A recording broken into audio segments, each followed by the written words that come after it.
तीन देव सो उसको ध्यावे, निरंजन का वो पार न पावे। ये तीनों देवता ब्रह्मा विष्णु महेश कहते आज तक उसी की खोज में लग रहे, न वो भी ना पा लिया, सतलोक तो बहुत दूर की बात है। अलख निरंजन बड़ा बटपारा, बटपारा माने ठग, धोखेबाज है ये। और तीन लोग जीव कीन आहारा, तीनों लोग के जीवों को खा रहा है, पाताल लोक, स्वर्ग लोक, पृथ्वी लोक। ब्रह्मा विष्णु शिव नहीं बचाए, सकल खाए पुन धूल उड़ाए। ब्रह्मा विष्णु महेश को भी खाता है, इनकी भी जन्म मृत्यु होती है। तिनके सुत हैं तीनों देवा, अंदर जीव करते हैं सेवा। कहते हैं इन दुर्गा और काल के तीन पुत्र हैं, और ये तत्व ज्ञानहीन प्राणी इनने की पूजा करते हैं, काल की पूजा करते हैं। ये अकाल पुरुष का हो नहीं चीन्या, काल पाए सभी गैलीन्या। तीन देव और असुर अवतारा, ताको बजे सकल संसारा। तीन देवताओं को, और फिर जैसे राम के साथ रावण के भी गेले महिमा गाँव हैं, कहते हैं असुरों को भी गेले बजे ये। और तीन गुणों का ये विस्तारा, धर्मदास मैं कहूँ पुकारा। तीनों गुण रजगुण ब्रह्मा, सतगुण विष्णु, उत्तम गुण शिव जी। गुण तीनों की भक्ति में ये भूल पड़ो संसार, कहे कबीर निज नाम बिन कैसे उतरो पार। तीन देव की करते भक्ति, उनकी कदे ना होवे मुक्ति। अपने आत्माओं, परमात्मा ने 600 वर्ष पहले आकर यह अपने द्वारा रची हुई सृष्टि एज इट इज बता दी थी। और ये हमारे सदग्रंथों में भी, क्योंकि परमात्मा कबीर जी ने सतयुग में सबसे प्रथम आते हैं। सतयुग में, उस सतयुग के अंदर आके ब्रह्मा को मिले, ब्रह्मा जी से भी ज्ञान सुनाया। ब्रह्मा जी ने बहुत अच्छी तरह ज्ञान को समझा, प्रथम मंत्र भी ग्रहण किया। उनको केवल एक मंत्र दिया, ओम मंत्र, क्योंकि वेद पढ़ा करता, दूसरा सुने नहीं। और फिर ने सोचा था परमात्मा ने, जो ये थोड़ी बहुत मेरी बात को सुहावेंगे तो फिर सतनाम दूंगा इनको, और फिर ये ले चलूँगा सबको उल्टा। और फिर ये शिव जी के पास गए, शिव को परमात्मा ने मंत्र दिया, उसको ज्ञान सुना उन्होंने। फिर विष्णु जी के पास गए, वहाँ भी उन्होंने ज्ञान सुनाया, वो भी अच्छी आत्मा थी सभी, और सुना अच्छी तरह कि कोई महापुरुष है। फिर उसके बाद परमात्मा ने सोचा फिर कभी जाऊंगा, अगर इनकी रुचि होगी तो सही नाम दूंगा भी, तो उनको दूसरे मंत्र देकर आया परमात्मा। पीछे से काल निरंजन ने सोचा कि तेरे पुत्र गए, ये चले गए तो सारे जीव वापस हो जाएंगे, तभी उन्हें अंदर से प्रेरणा कर दी है, सारे मोट दबा दिया कि ये झूठा है, कपटी है, इसके पास कोई ज्ञान नहीं है, वेद सत्य है, तुम इन्हीं को मानो मत मानो उसकी। दूसरी बार परमात्मा गए तो उन्होंने अरुचि दिखाई तीनों ने, तो जान गए परमात्मा कि काल आ गया इनकी बुद्धि में, अब इनकी बुद्धि में काल आ गया, अब ये नहीं मानेंगे। अब वो परमात्मा से सुना हुआ ज्ञान और कुछ अपना अनुभव ब्रह्मा जी ने फिर अन्य को सुनाना शुरू किया। अब वो पुराणों में विद्यमान है, आपको दिखाते हैं। अब केवल यदि हम कबीर सागर से ही आपको संतुष्ट करते तो कोई नहीं मानता, नो के छोड़ इन बातों में, ये तो वैसे तुक्के मारे। और अब पुराणों में विद्यमान है सारा ज्ञान। अब बुद्धिमान हिंदू समाज के बच्चे सारे शिक्षित हो गए, अब इनको यूँ स्वीकार करना पड़ा।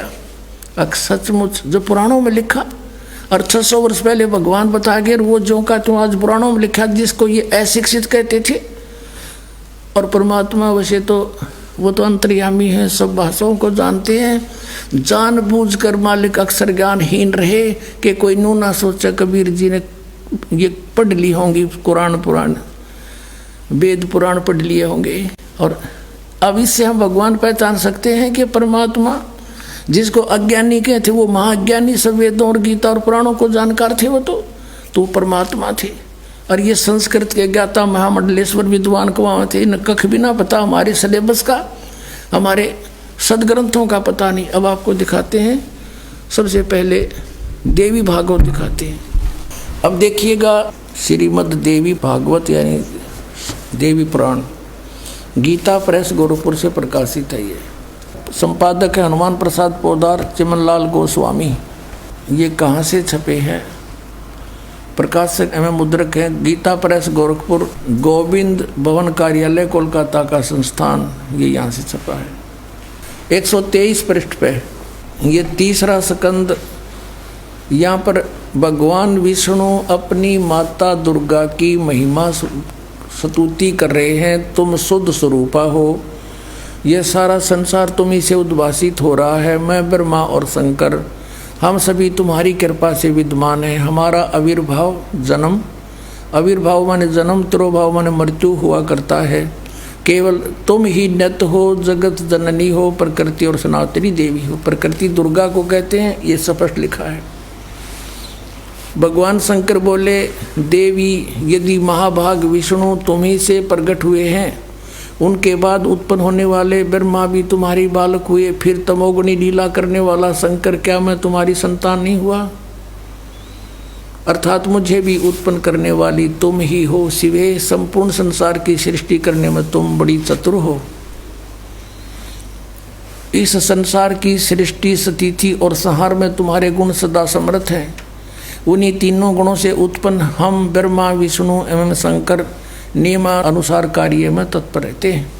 अब आप जी ने ये पवित्र श्री देवी भागवत देखा। श्रीमद् देवी भागवत यानी देवी पुराण में 5 कंसेप्ट क्लियर हो गए। ब्रह्मा विष्णु महेश की जन्म मृत्यु होती है, ये अविनाशी नहीं है। इनकी माता दुर्गा है। दुर्गा को प्रकृति भी कहते हैं। 3 तो ये हो गए। चौथा ये है कि रजगुण ब्रह्मा, सतगुण विष्णु, तमगुण शिव जी हैं। और 5वां ये हो गया कि ये ब्रह्मा विष्णु महेश केवल वर्क डन ही दे सकते हैं, ये किसी का संकट निवारण नहीं कर सकते। जैसा जिसका कर्म है वैसा ही देंगे, पुण्य भी पाप भी। केवल परम अक्षर ब्रह्म सतपुरुष कबीर साहब वो परमात्मा है जो हमारे भाग्य के लेखों को बदल सकते हैं, बुरों को। अब देखो, यदि कबीर सागर को अकेले को पढ़ा कर आपको सुनाता तो कोई विश्वास नहीं लाता। अब आपके समक्ष जो 600 वर्ष पहले भगवान बोल कर गए थे वो वचन, आज सदग्रंथों ने उनको सेकंड किया, समर्थन दिया।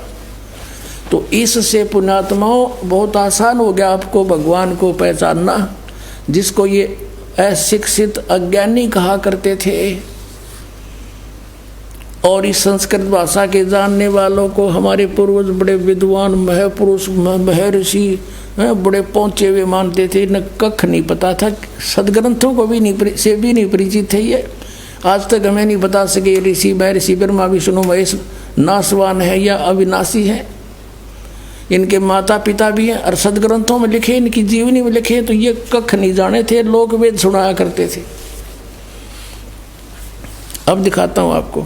अब देखिएगा, श्री शिव पुराण में गीता प्रेस गोरखपुर से प्रकाशित, ये इसका संपादक कौन है?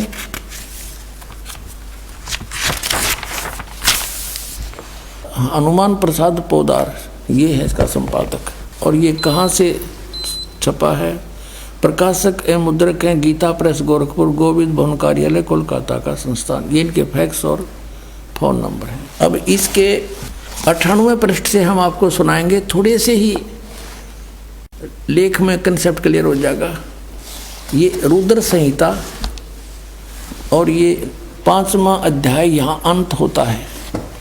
इसके लास्ट से लेंगे से लिंक बन जाता है। अपने पुत्र नारद की यह बात सुनकर लोक पिता ब्रह्मा वहाँ इस प्रकार बोले। ब्रह्मा जी ने कहा, ब्रह्मन, ये 6वां अध्याय है रुद्र संहिता का शिव पुराण में, तुम सदा समस्त जगत के उपकार में लगे रहते हो। तुमने लोगों के हित की कामना से बहुत उत्तम बात पूछी है। जिस समय समस्त चराचर जगत नष्ट हो गया था, सर्वत्र केवल अंधकार ही अंधकार था,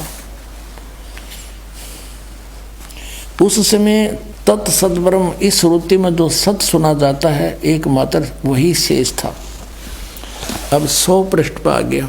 99 पर 98 पर पढ़ लिया संक्षिप्त शिव पुराण। जिस परब्रह्म के विषय में ज्ञान और अज्ञान से पूर्ण उक्तियों द्वारा इस प्रकार विकल्प किए जाते हैं, उसने कुछ काल के बाद द्वितीय की इच्छा प्रकट की। उसके भीतर एक से अनेक होने का संकल्प उदित हुआ। तब उस निराकार परमात्मा ने, ये निराकार मानते हैं ब्रह्म को, ये ब्रह्म से शुरू होते हैं इनकी कहानी, अपनी लीला शक्ति से अपने लिए मूर्ति आकार की कल्पना की। जो मूर्ति रहित परम ब्रह्म है उसकी मूर्ति भगवान सदाशिव है। अर्वाचीन और प्राचीन विद्वान उन्हीं को ईश्वर कहते हैं। उस समय एकाकी रहकर सब इच्छा अनुसार विहार करने वाले उस सदाशिव ने अपने विग्रह से, विग्रह माने शरीर से, स्वयं ही एक स्वरूप भूता शक्ति की सृष्टि की। अब देख काल ने बका दिए, क्योंकि उसने एक अपने शरीर से आप एक लड़की निकाली जो उनके अपने शरीर अंग से कभी अलग होने वाली नहीं थी। उस पराशक्ति को प्रधान प्रकृति, दुर्गा को प्रकृति भी कहते हैं। ये देखो शिव पुराण भी स्पष्ट करा, प्रधान भी उसी को कहते हैं। गुणवती माया बुद्धि तत्व की जननी तथा विकार रहित बताया है। वह शक्ति अंबिका कही गई है। उसी को प्रकृति, सर्वेश्वरी और त्रिदेव जननी, तीनों देवताओं की माता, नित्य और मूल कारण भी कहते हैं। सदाशिव द्वारा प्रकट की गई उस शक्ति के 8 भुजाएं हैं। कति कंसेप्ट क्लियर हो गया कि ब्रह्मा विष्णु महेश की माता दुर्गा है और पिता युद्ध ज्योत स्वरूपी निरंजन सदाशिव कहलाता है। नाना प्रकार के आभूषण उसके श्री अंगों की शोभा बढ़ाते हैं। वह देवी नाना प्रकार की गतियों से संपन्न है और अनेक प्रकार के अस्त्र शस्त्र धारण करती है और एकाकिनी होकर भी वह माया संयोग वसात अनेक हो जाती है। वे जो सदाशिव हैं, जो इनका पिता है, दुर्गा का पति, उन्हें परम पुरुष ईश्वर, शिव, शंभु और महेश्वर कहते हैं। अब यहाँ देखो 101 पृष्ठ पर हम आगे रुद्र संहिता का हम ये 6वां अध्याय पढ़ रहे हैं। वे अब सदाशिव के उसके बारे में बता रहे हैं, उनको महेश्वर कहते हैं और वो अपने सारे अंगों पर भस्म रमाए रहते हैं। उन काल रूपी ब्रह्म ने स्पष्ट कर दिया, युग काल है जो महाशिव सदाशिव कहलाता है, ब्रह्मा विष्णु महेश का पिता है, दुर्गा का पति है। उन काल रूपी ब्रह्म ने, काल रूपी ब्रह्म कहो, इसको सदाशिव कहो, ये ज्योति निरंजन काल कहो, उन काल रूपी ब्रह्म ने एक ही इसमें शक्ति के साथ, नाथ नहीं है, शक्ति के साथ, दुर्गा के साथ शिवलोक नामक अक्षेत्र का निर्माण किया था। यानी सबसे ऊपर एक गुप्त स्थान बना रखा है इसने। उस उत्तम अक्षेत्र को काशी कहते हैं। वह परम निर्वाण तथा मोक्ष स्थान है, सबके ऊपर विराजमान है। वे प्रिय और प्रियतम रूप है, पति और पत्नी रूप में कौन? शक्ति और शिव, दुर्गा और ये काल रूपी ब्रह्म जो परमानंद स्वरूप हैं, उस मनोरम अक्षेत्र में नित्य निवास करते हैं। मुने शिव और शिवा ने प्रलय काल में भी कभी उस क्षेत्र को अपने सानिध्य से मुक्त नहीं किया। ये शिव काल है, ज्योत स्वरूपी निरंजन है, शिवा ये दुर्गा है। यहाँ देखियो, देवर से एक समय आनंद वन में रमण करते हुए शिवा और शिव के मन में, दुर्गा और काल के मन में यह इच्छा हुई कि किसी दूसरे पुरुष की सृष्टि करनी चाहिए, जिस पर यह सृष्टि संचालन का महान भार रखकर हम दोनों केवल काशी में रहकर सभी इच्छा अनुसार विचरें और निर्वाण धारण करें। इन्हें फिर एक पुत्र की उत्पत्ति का विचार किया। ऐसा निश्चय करके शक्ति सहित दुर्गा के साथ सर्वव्यापी परमेश्वर शिव ने अपने वाम भाग के 10वें अंग पर अमृत मल दिया, यानी पति पत्नी व्यवहार किया। फिर तो वहाँ से एक पुरुष प्रकट हुआ। अब उसका नाम क्या रखा है इन्हें देखिएगा। अब 102 पृष्ठ पे ये संक्षिप्त शिव पुराण के रुद्र संहिता का 6वां अध्याय चल रहा है। अब कहते हैं शिव ने कहा वत्स, उसका नाम धर दिया शिव ने काल ने, शिव ने कहा वत्स, व्यापक होने के कारण तुम्हारा विष्णु नाम विख्यात हुआ। पुण्यात्माओं, परमात्मा कहा करते, मोती मुक्ता दर्शत नाई, ये जग है सब अंदरे, दिखत के तो नैन चश्म, इनका फेरा मोतिया बंदरे। कहते हैं मैं ऋषि कुमाऊं थे, संस्कृत के व्याकरण मोड़ जे बैठे रहे, सदग्रंथ को इनका समझ में आया को नहीं। ये कुआं महर्षि मंडलेश्वर, अरे न कख नहीं पता, ब्रह्मा विष्णु महेश की सतिथि का अपने सदग्रंथ सिलेबस से नहीं परिचित, ये काहे के टीचर थे। यानी पूरे हमारे मानव समाज को इन्होंने काल के मुंह में ठोके रखा, गधे कुत्ते बनवा दिया, भूत बनवाया, गलत साधना बता के, गलत ज्ञान बना के बता के, और फिर श्राद्ध निकलवाने की रोजी रोटी का धंधा चला दिया। अपने सदग्रंथ इनका समझ में आए नहीं, हमारा कोल्लू बना रखा था, इन रहट बना दिया। और परमात्मा 600 वर्ष पहले बता गए थे ये बात। पुण्यात्माओं, आज भगवान पहचानने में 2 मिनट लगेंगे, जरा सी बुद्धि से काम लोगे और निष्पक्ष भाव से सोचोगे। मान बढ़ाई नहीं, ईर्षा नहीं होनी चाहिए, क्योंकि इसमें विरोध कौन पैदा कर सकते हैं। जिनकी रोजी रोटी चल रही है उन आचार्यों की, या कोई गुरु पद पर विराजमान है, पर जनता शिक्षित है, उनकी एक नहीं चल रहे, वो आखिर में अपने मुंह की खानी पड़ेगी इन सबको जो बकवाद करेंगे। अब यहाँ स्पष्ट हो गया कि विष्णु जी की उत्पत्ति दुर्गा और काल से हुई, ये इनके माता पिता हैं। अब ब्रह्मा की उत्पत्ति देखो, ये 103 पृष्ठ पे, 102 पर हमने पढ़ा था, 103 पृष्ठ पे रुद्र संहिता, और यहाँ 6वां अध्याय समाप्त हो गया ये विष्णु जी का नाम बता के। और अब हम यहाँ आगे 7वां अध्याय, ब्रह्मा जी बता रहे हैं आगे। देव ब्रह्मा जी कहते हैं देव से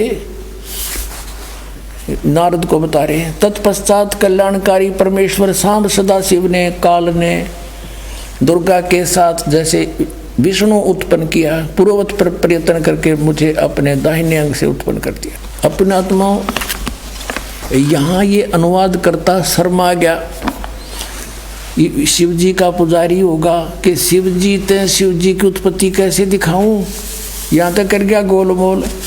और दिखाएंगे आपको, कहते चोर चुरावे तुमबड़ी, वो गड्ढे पानी में, वो गड्ढे हुआ ऊपर आवे ना, सच्चाई छनी ना। अब देखो, यही रुद्र संहिता हम पढ़ रहे हैं, और ये संक्षिप्त शिवपुराण 110 पृष्ठ पे यहाँ लिखा है कि इस प्रकार ब्रह्मा विष्णु तथा रुद्र इन 3 देवताओं में गुण हैं, परंतु शिव गुणातीत माने गए हैं। अब ब्रह्मा विष्णु रुद्र यु शंकर, ये तो हो गए 3, और इन तो चौथा यु, इन मत गुण है रजगुण ब्रह्मा, सदगुण विष्णु, तमगुण शिव शंकर, और यो शिव कहते गुणातीत माने गए। हो गए ना, 4 हो गए बड़े यहाँ पर। और अच्छा कंसेप्ट क्लियर होगा, दिखाते हैं आपको। इसी शिवपुराण के 24-25 पृष्ठ पर आपको दिखाते हैं। एक समय ब्रह्मा जी और विष्णु जी का इस बात पर युद्ध हो गया। ब्रह्मा जी को भ्रम था कि मैं सृष्टि उत्पत्ति करता हूँ, विष्णु जी को भ्रम था कि मेरे नाभि कमल से ब्रह्मा की उत्पत्ति हुई है, जो मेरा पुत्र है। इससे बात पर कहा सुनी युद्ध हो गया कि तू मेरा बेटा, उन्होंने कहा मैं तेरा बेटा। उस समय इस काल भगवान इनके पिता ने इनके बीच में एक शिवलिंग खड़ा कर दिया, तेजों में स्वतंभ। तो ये युद्ध छोड़ के उसके और छोड़ जानने लगे। फिर इनको वो खुद आ गया, शिव रूप में प्रकट हो गया। इसने प्रतिज्ञा कर रखी है कि मैं अपने वास्तविक रूप में कभी किसी को दर्शन नहीं दूंगा। किसी को अपने पुत्र शिव के रूप में, किसी को ब्रह्मा के रूप में, किसी को विष्णु के रूप में दर्शन दे जाता है। और वो साधक ये सोचते हैं कि ये हमारे साथ रहते हैं, ये देवता यही सर्वशक्तिमान है, साधना करते यही प्रकट होते हैं। और होता था उनकी साधना से वो काल, और वो प्रकट, वो अपना वास्तविकता बताता नहीं, 7वें अध्याय के गीता जी के 24 और 25 में कहा है कि मैं अपनी योग माया से छुपा रहता हूँ। ये मेरा अटल घटिया अनुत्तम विधान है, मैं कभी किसी के समक्ष नहीं आता। इसने प्रतिज्ञा कर रखी है, परमात्मा ने बता रखी है आपको, कबीर सागर में लिखा सारा कुछ, और वही इनमें प्रमाण है। अब उसमें यू आ गया इनके बीच में और कहा और के ज्ञान दिया उनको। देखिए ये है विद्वेश्वर संहिता, संक्षिप्त शिव पुराण, पृष्ठ 24 पे। ये है वो शिवलिंग, यानी सतम तेजों में सतम ब्रह्मा और विष्णु के बीच में खड़ा कर दिया।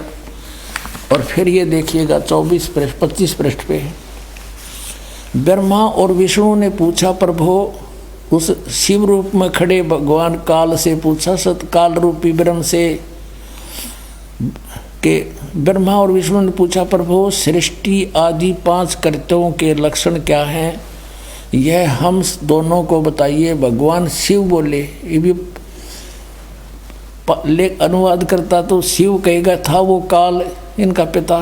मेरे कर्तव्यों को समझना अत्यंत गहन है, तथापि मैं कृपा पूर्वक तुम्हें उनके विषय में बता रहा हूँ। आगे देखो, अब 26 पृष्ठ पे कंसेप्ट क्लियर हो जाता है। ये 26 पृष्ठ पे शिव पुराण का, यहाँ देखिएगा। पुत्रो, यू काल कहता है ब्रह्मा और विष्णु को, पुत्रो तुम दोनों ने तपस्या करके प्रसन्न हुए मुझ परमेश्वर से सृष्टि और सतिथि नामक 2 कृत प्राप्त किए, और ये दोनों तुम्हें बहुत प्रिय हैं। इसी प्रकार मेरी विभूति स्वरूप रुद्र और महेश्वर ने, ये ने है मैं नहीं है, 2 अन्य उत्तम कृत्य संहार और तिरोभाव मुझसे प्राप्त किए हैं। अब ये देखो, ब्रह्मा विष्णु महेश हो गए दोनों, ब्रह्मा और विष्णु, और 2 ये रुद्र और महेश्वर हो गए, और 5वां यू बोलनिया जो इनको पुत्र कह है, और परंतु अनुग्रह करते दूसरा कोई नहीं पा सकता। अनुग्रह यानी कृपा नहीं कर सकते तुम, कोई भी नहीं कर सकता, जो जैसा करेगा उसे भरना पड़ेगा। अब यहाँ फिर क्लियर हो जाता है कि ये काल है, ब्रह्म है, जिसने गीता बोली थी। इसी शिवपुराण के 26 पृष्ठ पे रुद्र संहिता के, यहाँ देखना पुण्यात्माओं कमाल कर रखा है। ये कहता कि मैंने पूर्व काल में अपने स्वरूप भूत मंत्र का उपदेश किया है, जो ओंकार के रूप में प्रसिद्ध है। वह मंगलकारी मंत्र है। सबसे पहले मेरे मुख से ओंकार ओम प्रकट हुआ, जो मेरे स्वरूप का बोध कराने वाला है। ओंकार वाचक है, मैं वाच्य हूँ, ये मंत्र मेरा स्वरूप ही है। प्रतिदिन ओंकार का निरंतर स्मरण करने से मेरा ही सदा स्मरण होता है, काल का स्मरण होता है। मेरे उत्तरवर्ती मुख से अकार, पश्चिम मुख से उकार, दक्षिण मुख से मकार, पूर्ववर्ती मुख से बिंदु और मध्यवर्ती मुख से नाद का प्राकट्य हुआ है। इस प्रकार 5 अवयवों से, 5 इन अंगों से युक्त ओंकार का विस्तार हुआ है। इन सभी अवयवों से एकीभूत होकर प्रणव ओम नामक एक अक्षर हो गया। हाय हाय। गीता जी अध्याय नंबर 8 के श्लोक नंबर 13 में कहता, गीता ज्ञान दाता ये काल रूपी ब्रह्म के ओम इति एकाक्षरम ब्रह्म व्यवहारण मामनुसमरण यह प्रयाति तदन देहम स याति परमाम गतिम। इससे सिद्ध है कि जो ब्रह्मा विष्णु महेश का पिता है वो गीता को बोल रहा है, और उसका ये ओम एक अक्षर है। अपने आत्माओं, परमात्मा ने 600 वर्ष पहले बताया था, धर्मदास ये जग बोरा ना, कोई न जाने पद निर्वाणा, यही कारण मैं कथा पसारा, सबसे कहिए एक राम नियारा। अब अपनी महिमा आप ही बता रहे हैं। अब मैं तुमसे कहूँ चिताई, तेरे देव की उत्पत्ति भाई, कुछ संक्षेप कहूँ गहुराई, सब सन से तुमरे मिट जाई। कहते हैं माँ अष्टंगी पिता निरंजन, ये जमदारुण वंशन अंजन, पहले कीन निरंजन राई, पीछे से माया उपजाई। माया रूप देख अति शोभा, देव निरंजन तन मन लोभा। निरंजन कीने भोग विलासा, माया को रही तब आशा। 3 पुत्र अष्टंगी जाए, ब्रह्मा विष्णु शिव नाम धराए। अपना आत्माओं इब तो परमात्मा सामने आके खड़ा हो गया कि आई एम गॉड। कबीर साहब कहते हैं आई एम गॉड। और बालक तो बालक अंधे से अंधा इन वचनों को सुनकर समझ सकता है कि हु इज गॉड। सबसे पहले हमने ये निर्णय करना है हु इज गॉड। अब ये क्लियर हो गया कि कबीर इज गॉड, यानी परमात्मा बिना ये सारी सबकी उत्पत्ति कैसे बतावे, काल की भी उत्पत्ति। गीता जी अध्याय नंबर 10 के श्लोक नंबर 2 में गीता ज्ञान दाता कहता है कि मेरी उत्पत्ति को ये देवता नहीं जानते। क्यों नहीं जानते? क्योंकि इनका उत्पत्ति करता मैं हूं। अब पिता की डेट ऑफ बर्थ को संतान कैसे बता सकती है? वो दादाजी बतावे, और वो दादाजी आए थे। अब कबीर परमात्मा ने इन अज्ञानी ऋषियों से एक ही प्रश्न किया था,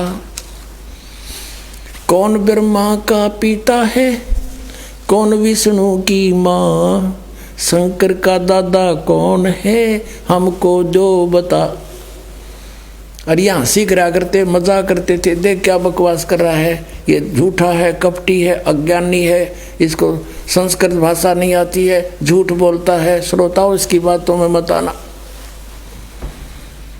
और परमात्मा कहा करते, निरंजन धन तेरा दरबार, निरंजन धन तेरा दरबार, जहाँ पर तनिक ना न्याय विचार, वैसा ओढ़े मुल मुल खासा, गल मोतियों के आर, वैसा ओढ़े मुल मुल खासा, गल मोतियों के आर, पति भरता को मिले न खादी, वो सूखा नरस आहार, निरंजन धन तेरा दरबार, निरंजन जहाँ पर तनिक न न्याय विचार, पाखंडी की पूजा जग में संत को कहें लबाड़े, पाखंडी की पूजा जग में संत को कहें लबाड़, अज्ञानी को परम विवेकी, ज्ञानी को मूढ़ गंवार, निरंजन धन तेरा दरबार, जहाँ पर तनिक न न्याय विचार। कहे कबीर सुनो भाई साधो, यहाँ सब उल्टा व्यवहार, कहे कबीर सुनो भाई साधो, यहाँ सब उल्टा व्यवहार, सच्चों को तो ये झूठा बतावें, इन झूठों का एतबार, निरंजन धन तेरा दरबार, निरंजन धन तेरा दरबार, जहाँ पर तनिक न न्याय विचार। कहे कबीर सुनो भाई साधो, यहाँ सब उल्टा व्यवहार, सच्चों को तो ये झूठा बतावें, इन झूठों का एतबार, निरंजन धन तेरा दरबार। परमात्मा जब वो बकवाद करने लगते ना, झूठा है, कपटी है, ये क्या जाने सदग्रंथों के बारे में, क्या जाने वेद और गीता और पुराणों के बारे में, क्योंकि ये अशिक्षित है। और वो मंडलेश्वर विद्वान थे, हैं, कचकोल कढ़ा के, वो तो उस तरह फिरवा के 20 तिलक ला के गले में माला पैर के दिखा बड़ा महात्मा पड़ा है भाई। इस बाह्य आडंबर से संत और असंत की पहचान नहीं होती, संत की पहचान ज्ञान से होती है। अब क्या कहा करते परमात्मा, कंठी माला सुमरणी, पैरे से क्या हो, ऊपर ढूंढा साध का तन, अंदर रख्या खो। अंदर तो कख भी ज्ञान नहीं है, ऊपर महात्मा बना दिखा, लंबी चोटी रख कर, बड़े बड़े माला पैर के, तलक 20 लगा के ने सोचा बड़ा पहुंचा हुआ है और संस्कृत बोल रहे। एक भाषा से विद्वान नहीं होता, अध्यात्म ज्ञान और तत्व ज्ञान से विद्वान होता है। अब आपको दिखाते हैं कि गीता ज्ञानदाता कहता है कि मेरी उत्पत्ति को, ये काल है जो निरंजन ब्रह्म श्री कृष्ण जी में बोल रहा है, ये देवता नहीं जानते क्योंकि मुझसे उत्पन्न हुए। देखिएगा श्रीमद् भगवत गीता, ये जय दयाल गोविंद का इसके अनुवादक है। अध्याय नंबर 10 का श्लोक नंबर 2 दिखाते हैं आपको, ये देखिएगा। अध्याय नंबर 10 और ये मंत्र नंबर 2, इसमें क्या कहा कि मेरी उत्पत्ति को, इससे सिद्ध है गीता ज्ञानदाता ब्रह्म काल की उत्पत्ति तो हुई है, जन्म तो हुआ है। न देवता लोग जानते हैं और न महर्षि जन जानते हैं, क्योंकि मैं सब प्रकार से देवताओं का और महर्षियों का आदि कारण हूँ, यानी मुझ से ही इनकी उत्पत्ति हुई है।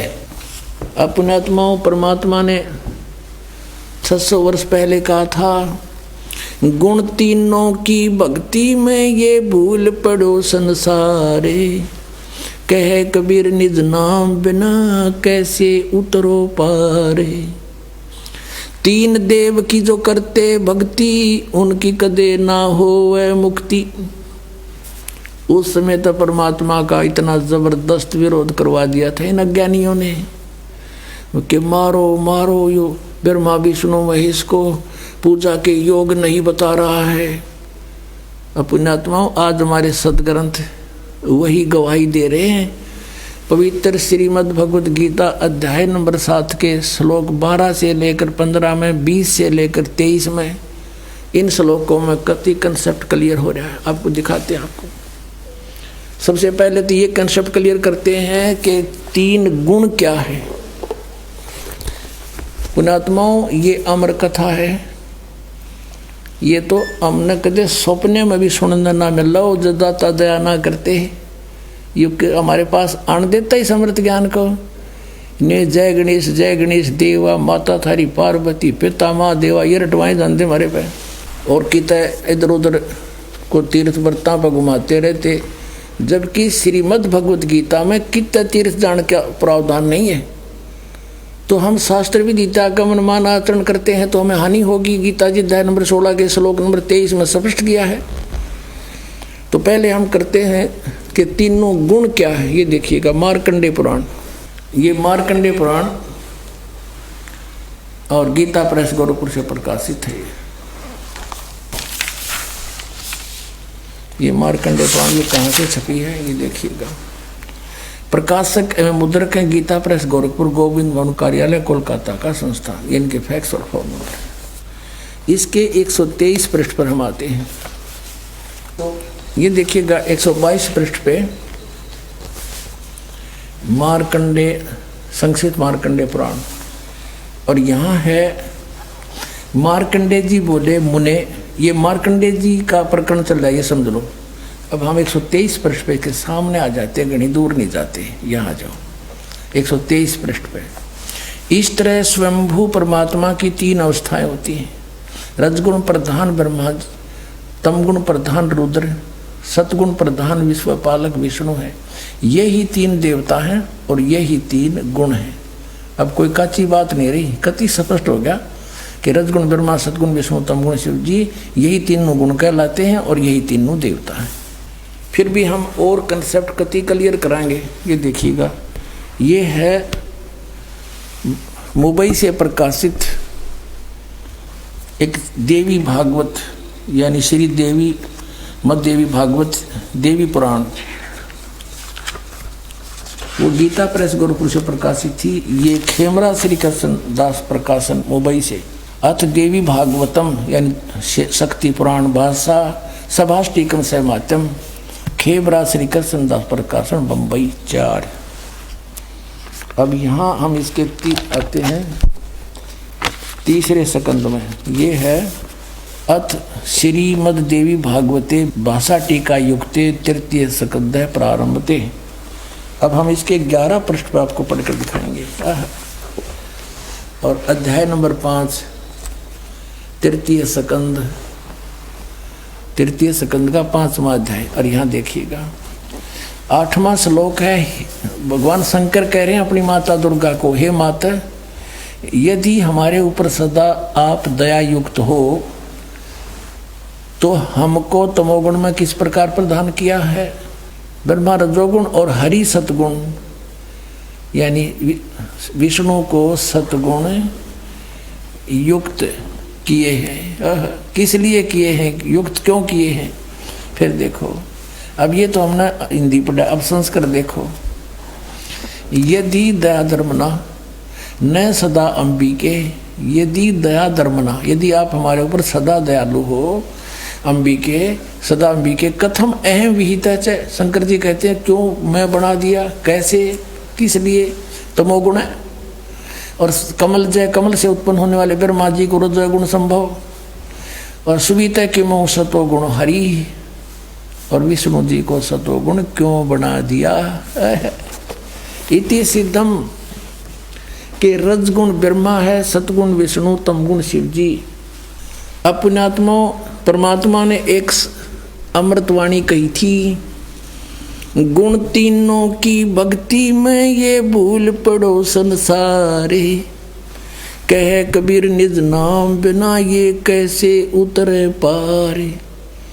तीन देव की जो करते भक्ति, उनकी कदे ना हो वह मुक्ति। इस बात का झगड़ा रहा करता मालिक साची कहा करते, हमारे वो झूठे गुरु भगवान का विरोध किया करते और कराया करते, जिसका खामियाना आज तक हम भोगते रहे। हमारे पूर्वज भूत बढ़ गए। गीता जी में 9वें अध्याय के 25वें श्लोक में कहा, जो भूत पूजेंगे वो भूत बनेंगे। भूत पूजा कौन सी? श्राद्ध निकालना, 13वीं करना, वर्षोद्धि करना, 6माही करना, फिर वहाँ गंगा में गति करवा के आना, पिंड भरवाना, ये सारी भूत पूजाएं थी। और हम इनको बड़े चाव से करते थे कि ना करेंगे तुम्हारे पिताजी के लिए, बताओ न करया क्या? पिताजी को नाम दिवा दो, बेड़ा पार, जरूरत नहीं कुछ भी करने की, पार हो जाएंगे सारे के सारे। अब देखो श्रीमद् भगवत गीता, और इसके जय दयाल गोविंद का अनुवादक है। गीता प्रेस गोरखपुर से ये प्रकाशित है। अंडरस्टूड? ये आपके समक्ष 7वें अध्याय को पढ़ेंगे। इस 7वें अध्याय में शुरू में ही इस काल भगवान ने कति साफ कह दिया। 7वां अध्याय प्रारंभ, हे प्रथम मंत्र में कहा है कि हे पार्थ, अनन्य प्रेम से मुझ में आसक्त चित्त तथा अनन्य भाव से मेरे प्राण होकर योग में लगा हुआ, भक्ति में लगा हुआ, जिस प्रकार से संपूर्ण विभूति बल युक्त, यानी समग्र पूर्ण रूप से इसका अर्थ है सबके आत्म रूप मुझको संशय रहित जानेगा, उसको सुने। कि ईब मैं ऐसा ज्ञान बताऊंगा जो तू मुझे अच्छी तरह समझ जाएगा मैं कौन हूं। और फिर दूसरे मंत्र में कहा है 7वें अध्याय के दूसरे श्लोक में कि मैं तेरे लिए इस विज्ञान सहित तत्व ज्ञान को, इस ज्ञान को पूर्णतः कहूँगा, और जिसको जानकर संसार में फिर कुछ भी जानने योग्य शेष नहीं रह जाता। कमाल कर दिया कति। अब देखो, अब हम इसी के 12वें श्लोक से शुरू करेंगे, 7वें अध्याय के 12वें श्लोक से। अब यहाँ से यहाँ कहता है, ये गीता ज्ञानदाता और भी जो सतगुण से उत्पन्न होने वाले भाव हैं, सतगुण से सतीथि, रजगुण से उत्पत्ति, तमोगुण से संहार, तो सतगुण से होने वाले भाव हैं, और जो रजोगुण तथा तमोगुण से होने वाले भाव हैं, उन सब को तो मुझसे ही होने वाले हैं ऐसा जान, परंतु वास्तव में उनमें ये मैं और वे मुझ में नहीं है। अब इसने स्पष्ट किया है, जैसे आपने श्री शिव पुराण में पढ़ा 9वें अध्याय के लास्ट में 110 पृष्ठ पर, गीता प्रेस गोरखपुर से प्रकाशित में, कि इस प्रकार तीनों देवताओं में गुण है, परंतु शिव गुणातीत माना गया। ये काल कह रहा है, गीता बोल रहा है वो कि मैं उनमें नहीं हूं और ये तीनों देवताओं में गुण हैं। अब देखो 13वां में गुणों के कार्य रूप सात्विक, राजस और तामस, इन 3 प्रकार के भावों से ये सारा संसार प्राणी समुदाय मोहित हो रहा है। इन तीनों गुणों से परे यानी ब्रह्मा विष्णु महेश से अलग जो मैं हूँ काल ब्रह्म मुझ अविनाशी को नहीं जानता। इन तीनों देवताओं तो ऊपर मुझे नहीं जानते, ये इन्हीं की पूजा करते रहते हैं। अब 14वें श्लोक में 7वें अध्याय के इसमें क्या कहा है, क्योंकि यह अलौकिक अर्थात अति अद्भुत त्रिगुणमयी मेरी माया, रजगुण ब्रह्मा, सतगुण विष्णु, तमगुण शिव जी के द्वारा फैलाया गया जाल बड़ी दुस्तर है। ये माया बड़ी खतरनाक है और जो पुरुष मुझको निरंतर भजते हैं, ये ब्रह्म कहता है जो मेरी भक्ति करते हैं वो माया का उल्लंघन कर जाते हैं, वो ब्रह्मा विष्णु महेश की पूजा नहीं करते, इनसे ऊपर उठ जाते हैं।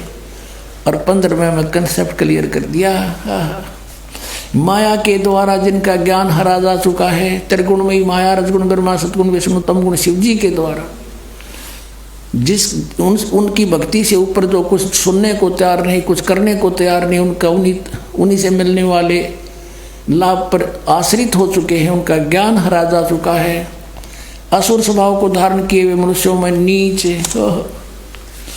और दूषित कर्म करने वाले मूढ़ लोग, मूर्ख मुझको नहीं भजते। अपने आत्माओं ये स्पष्ट कर दिया कि अन्य देवता रजगुण ब्रह्मा, सतगुण विष्णु, तमगुण शिव जी की जो भक्ति करते हैं वो राक्षस स्वभाव को धारण किए हुए मनुष्यों में नीच दूषित कर्म करने वाले मूर्ख, गीता ज्ञानदाता कहता है वो मेरी भक्ति भी ना करते, इन्हीं तक सीमित है। और देखो आगे इसमें 16 से लेकर 19 तक फिर इसने अपने विषय में बताया कि मेरी भक्ति 4 प्रकार के करते हैं। फिर 20 से फिर शुरू करता है इन्हीं देवताओं के बारे में। देखिएगा ये वही गीता प्रेस गोरखपुर से प्रकाशित है 7वां अध्याय। अब हमने 15 तक पढ़ लिए, अब 20 में आ गए। उन भोगों की कामना द्वारा जिनका ज्ञान हरा जा चुका है, जो 15वें श्लोक में गया 7वें अध्याय में, अपने स्वभाव से प्रेरित होकर उस नियम का धारण करके वो अन्य देवताओं को भजते अर्थात पूजते हैं। ब्रह्मा विष्णु महेश ये तीनों गुण अन्य देवताओं में आते हैं। अब यहाँ देखो 21वें का 7वें अध्याय का 21वां श्लोक, जो सकाम भक्त जिस देवता के स्वरूप को श्रद्धा से पूजना चाहता है, उस भगत की श्रद्धा को मैं उसी देवता के प्रति स्थिर करता हूँ। जैसे कोई विष्णु जी को पूछता है स्वयं आ जा विष्णु रूप धारण कर उसने तथास्तु कर जाए का देसी दे जाओ खिलौने खेलने जा। फिर अब 22 में देखो, वह साधक वह पुरुष श्रद्धा से युक्त होकर उस देवता को पूजन करता है और उस देवता से मेरे द्वारा ही विधान किए हुए उन इच्छित भोगों को निस्संदेह प्राप्त करता है। कहता है उन जो अन्य देवता हैं ब्रह्मा विष्णु महेश, इनको मैंने एक एक विभाग दे रखा है, वो शक्ति मेरी तय काम कर रहे हैं। इसका अर्थ ये है। अब 23 में 7वें अध्याय के 23 में स्पष्ट कर दिया है, परंतु अब 7वें अध्याय का 23 में स्पष्ट कर दिया है, परंतु उन अल्प बुद्धि वालों का, अल्प बुद्धि माने मूर्खों मंद बुद्धि वालों का वह फल नाशवान है।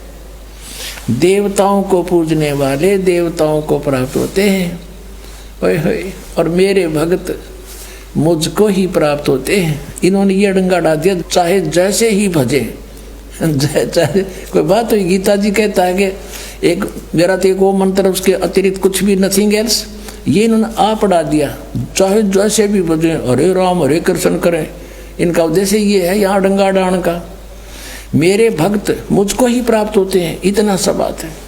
अपने आत्मा रजगुण ब्रह्मा सतगुण विष्णु तमगुण शिव जी ये अन्य देवताओं में आते हैं और शास्त्र विधि को त्याग कर जो मनमाना आचरण करते हैं उनको कोई लाभ नहीं होता।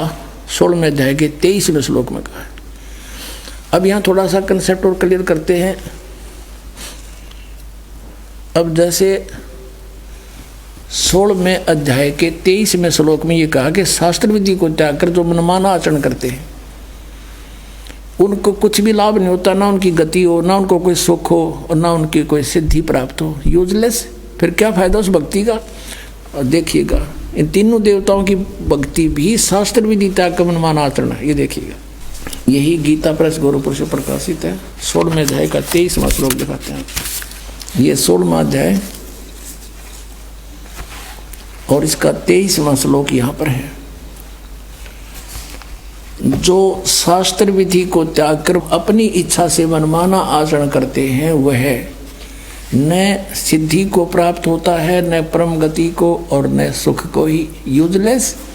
अब यहाँ 24वें श्लोक में 16वें अध्याय में कहा है, इससे तेरे लिए कर्तव्य और अकर्तव्य की व्यवस्था में शास्त्र ही प्रमाण है। यानी जो सदग्रंथों में विधि लिखी वही करना, और किसी की दंत कथा से हरे राम कृष्ण कृष्ण राधे राधे ये नहीं करना। ऐसा जानकर शास्त्र विधि से नियत कर्म करने योग्य हैं, और यानी शास्त्र के अंदर जो वर्णन है वही करना। अब देखो अब पुण्यात्माओं 17वें अध्याय में अर्जुन ने पूछा कि भगवान जो शास्त्र विधि त्याग का जो मनमाना आचरण करते हैं वो कैसे स्वभाव के होते हैं। देखिएगा अब शपथ 10 अध्याय, अब 16वें अध्याय के 23-24 अंतिम मंत्र हैं। उनमें बता के शास्त्र विधि त्याग का मनमाना जो आचरण करते हैं उनको कुछ भी लाभ नहीं हो। तो अर्जुन ने पूछा, क्योंकि अर्जुन उसको कृष्ण मान रहा है, श्री कृष्ण में बोल रहा था वो ब्रह्म, हे कृष्ण जो मनुष्य शास्त्र विधि को त्याग करे और श्रद्धा से युक्त देव आदि का पूजन करते हैं। अब जो शास्त्रीय विधि त्याग कभी कुछ जिसकी जो पूजा करते हैं उनकी स्थिति कौन सी है, सात्विक है अथवा राजसी या तामसी। अब यहाँ उत्तर देता है गीता ज्ञानदाता दूसरे श्लोक में 17वें अध्याय के में, मनुष्यों की वह शास्त्रीय संस्कारों से रहित केवल स्वभाव से उत्पन्न श्रद्धा, शास्त्रों से हटकर मनमानी जो श्रद्धा है वह सात्विक, राजसी और तामसी ये 3 प्रकार की होती है। उसको मुझसे सुन। आइए अब हम उन श्रद्धालुओं के अनुभव जानते हैं जो जगत गुरु तत्वदर्शी संत रामपाल जी महाराज जी से दीक्षा प्राप्त कर चुके हैं तथा उनके द्वारा बताए गए भक्ति मार्ग पर चल रहे हैं। नमस्कार जी। नमस्कार। क्या नाम है जी आपका? शिवानी बोरबन। शिवानी जी आप कहाँ से हैं? जी इंदौर से। संत रामपाल जी महाराज से नाम दीक्षा आपने कब ली? 15 नवंबर 2013 को। संत रामपाल जी महाराज से नाम दीक्षा लेने से पहले आप क्या भक्ति साधनाएं करती थी?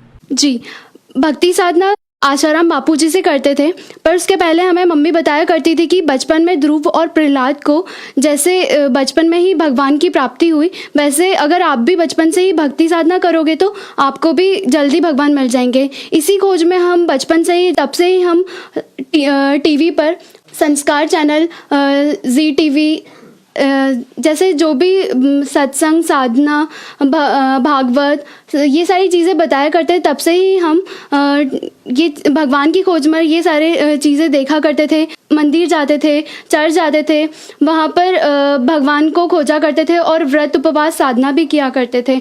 और फिर बचपन से ही मम्मी पापा आशाराम जी बापू से नाम ले रखा था, तो हम भी उनकी भक्ति करते थे।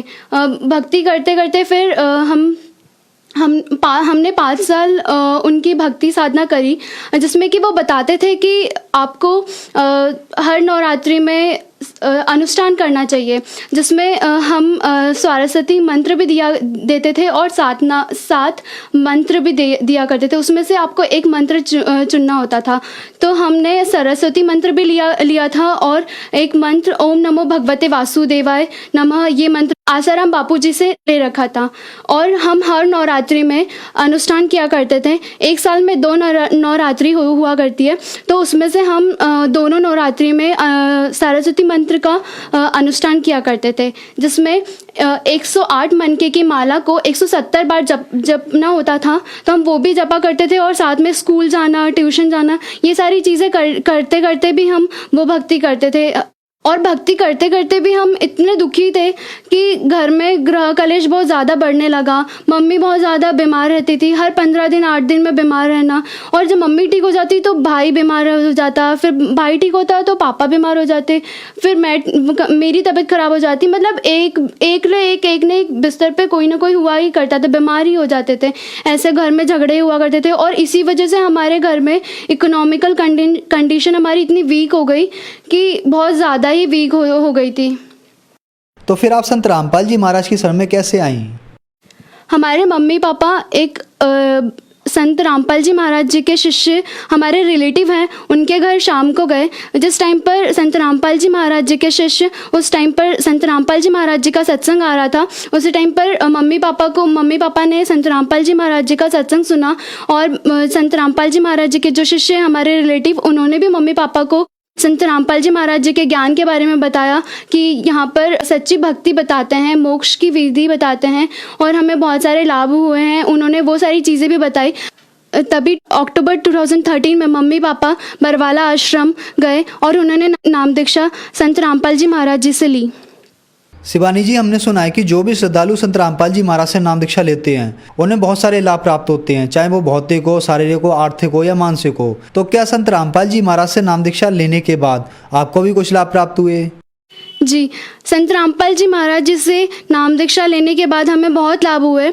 जैसे पहले जब मम्मी पापा अक्टूबर 2013 में नाम ले चुके थे और उसके बाद 1 महीने बाद हमने नाम लिया।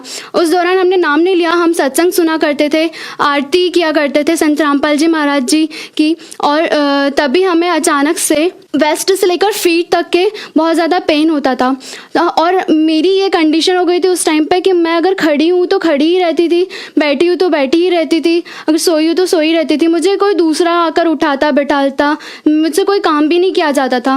और हमने सारे डॉक्टर्स को भी दिखा दिया था, तब भी मुझे कोई डॉक्टर की दवाई गोली इंजेक्शन से कोई लाभ नहीं हो रहा था, कोई फ़र्क भी नहीं पड़ रहा था। तब तो मैंने नाम भी नहीं ले रखा था संत रामपाल जी महाराज जी से। तभी एक दिन संत रामपाल जी महाराज मेरे सपने में आए और उनके हाथ में एक चमकता हुआ कटोरा था जिसमें बहुत ज़्यादा लाइट निकल रही थी और उस कटोरे में एकदम बहुत ऑरेंज सा कुछ लिक्विड था और वो चीज़ मैंने अभी तक इस धरती पर कहीं देखी ही नहीं। वो इतनी शाइन था और उन्होंने फिर संत रामपाल जी महाराज जी ने वो कटोरे का लिक्विड मेरे सर पर डाल दिया और कहा, बेटी अब तो ठीक हो जाएगी। और उसी टाइम नेक्स्ट मॉर्निंग को मैं मम्मी को ये बताती हूँ और मन से खुद से उठकर बैठी भी हो गई और मम्मी को बताती हूँ कि मम्मी ये सारा संत रामपाल जी महाराज जी सपने में आए थे और मुझे ठीक भी कर दिया गुरुजी ने, ऐसे करके। और हम बचपन से जो परमात्मा की खोज थे, बचपन से जो परमात्मा कौन है, कहाँ रहते हैं, जिसने और हम बाइबल पढ़ा करते थे तो उसमें भी था कि 6 दिन में सृष्टि रचकर परमात्मा 7वें दिन तखत पर जा विराजा। वो परमात्मा कौन है? वो परमात्मा संत रामपाल जी महाराज जी ने प्रूव कर दिया कि वो कबीर ही परमात्मा है। वो परमात्मा की पहचान हुई, हमें सद्भक्ति मिली, मोक्ष का मार्ग मिला। ये सारी चीज़ें संत रामपाल जी महाराज जी के शरण में आने से मिली। और भाई को जीवन दान मिला। एक दिन छोटा भाई नींद में सोया हुआ था और उसे तभी 2 आदमी आए और उन्होंने कहा कि आपकी लाइफ ख़त्म हो गई है, आपको हमारे साथ चलना होगा। तो छोटे भाई ने कहा, हाँ चलो, ले चलो, कहाँ आप लेके जा रहे हो? तो वो सोया हुआ था बैठा होके और फिर इस कंडीशन में ऐसा करके दोनों आदमी ने उसके हाथ पकड़कर उसे छत फाड़ कर लेके गए और वो बताता है कि छत फाड़ कर ऊपर लेके गए।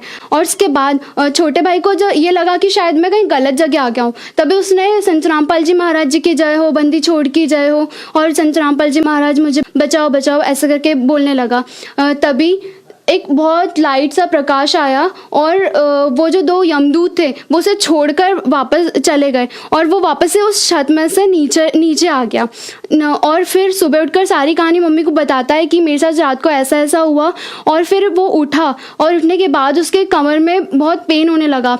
तो ये सारी चीज़ें रियल है कि उसे ऊपर से फेंका गया था, ये प्रूफ कर देती है यहाँ पर। और फिर मम्मी ने 2-3 दिन तक वो उसकी कमर में दर्द होता ही रहा और मम्मी ने फिर मालिश वालिश करी तो फिर ठीक हो गया 1-2 दिन में। और हमारी जब मम्मी पापा बहुत बीमार भी रहने लगे थे तो इकोनॉमिकल कंडीशन भी बहुत हमारी वीक हो गई थी, तो संत रामपाल जी महाराज जी के दया से वो भी अच्छी हो गई है। मम्मी भी बहुत ज़्यादा बीमार रहा करती थी, 15 दिन में 8 दिन में बस ऐसे बहुत बीमार हुआ करती थी। मम्मी भी अब ठीक हो गई है संत रामपाल जी महाराज जी से नाम दीक्षा लेने के बाद। घर का सारा काम भी कर लेती है और पापा भी घर में बहुत झगड़े हुआ करते थे और अब घर में कोई झगड़ा भी नहीं होता है, हम लोग सब अच्छे से रहते हैं। जैसे कि मैं अभी फाइनल ईयर में हूँ तो सभी ये प्लेसमेंट का टाइम है, कहा जाता है कि ये प्लेसमेंट का टाइम है, मतलब कि फाइनल ईयर में आपको प्लेस्ड होना होता है किसी कंपनी में। तो मम्मी पापा फैमिली फ्रेंड्स आसपास वाले सब कहने लगे कि आपका प्लेसमेंट क्यों नहीं हो रहा। तभी एक दिन मैंने संत रामपाल जी महाराज जी से अरदास करी और अरदास करते करते ही मैं सो गई कि संत रामपाल जी महाराज मुझे भी एक छोटी सी नौकरी दे दो। दूसरे दिन एक सुबह 10 बजे मैडम का कॉल आता है, इंदौर की एक कंपनी है मेक माई हाउस करके, तो वहाँ से कॉल आता है कि आप इंटरव्यू के लिए आज आ सकते हो क्या। तो मैंने कहा कि हाँ मैं आ सकती हूँ। तभी मैं इंटरव्यू देने गई तो वहाँ पर इतने सारे लोग थे, 10-15 लोग थे इंटरव्यू के लिए। तभी मैंने सिर्फ उतने में से सिर्फ मैं चूज़ हुई 3 इंटरव्यू क्लियर करने के बाद। तो संत रामपाल जी महाराज जी ने अभी 2019 जनवरी में ये लाभ दिया और उसके बाद हमें ये लाभ हुआ कि मेरा 8th सेमेस्टर में एडमिशन होना था जनवरी के स्टार्टिंग में और 25,000 फीस लग रही थी। तो पापा ने वो भी 25,000 रुपये भी उधारी करके मेरी फ़ीस भरी थी तभी। और जनवरी फरवरी मार्च जो कि पापा का इनकम टैक्स से कटना है और सैलरी बिल्कुल ज़ीरो आनी है, तभी हमारे घर से मम्मी पापा हमने सबने गुरु संत रामपाल जी महाराज जी से अरदास करी कि परमात्मा आप ही हो, आप ही अपने बच्चों को संभाल सकते हो। तब 8 या 10 दिन बाद पापा के मोबाइल पे एक मैसेज आता है कि आपके अकाउंट में 50,000 रुपये आ जाता है। तो परमात्मा बंदी छोड़ सदगुरु रामपाल जी महाराज जी ने हम पर इतनी दया करी कि 3 महीने कंप्लीट भी नहीं हुए, जनवरी का फर्स्ट मंथ कंप्लीट भी नहीं हुआ, उससे पहले ही संत रामपाल जी महाराज जी ने दया करी और पापा के अकाउंट में 50,000 रुपये आ गए। बहुत सारे लोगों का मानना है कि संत रामपाल जी महाराज ब्रह्मा विष्णु महेश की भक्ति छुड़वाते हैं, इन बातों के पीछे क्या सच्चाई है? संत रामपाल जी महाराज ब्रह्मा विष्णु महेश की भक्ति नहीं छुड़वा रहे हैं, वो बल्कि शास्त्रों के अनुकूल भक्ति बता रहे हैं, भक्ति साधना करवा रहे हैं।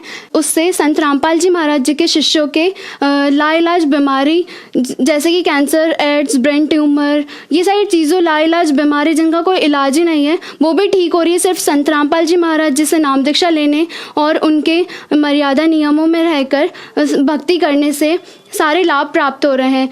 संत रामपाल जी महाराज जी से नाम दीक्षा लेने के बाद फिजिकली, इकोनॉमिकली, मेंटली, सोशली ये सारी चीज़ें तो लाभ हो ही रहे हैं, उसके बाद हमें मोक्ष का मार्ग भी मिल रहा है, मोक्ष भी मिलेगा। संत रामपाल जी महाराज से नाम दीक्षा कैसे ले सकते हैं? क्या संत रामपाल जी महाराज से नाम दीक्षा लेने के लिए कोई चार्ज भी लगता है? संत रामपाल जी महाराज जी से नाम दीक्षा आप YouTube पे सर्च कर सकते हैं। साधना टीवी पर 7:30 से 8:30 बजे सत्संग आता है जिसमें नीचे नंबर्स दिए जाते हैं। आप नंबर पर कॉल करके आपके आसपास के सेंटर्स का जगह जगह पर सेंटर खुले हुए हैं और आसपास के सेंटर पर जाकर आप निःशुल्क नामदान ले सकते हैं। उसका कोई चार्ज नहीं है, कोई फ्री ऑफ कॉस्ट है। धन्यवाद जी। धन्यवाद।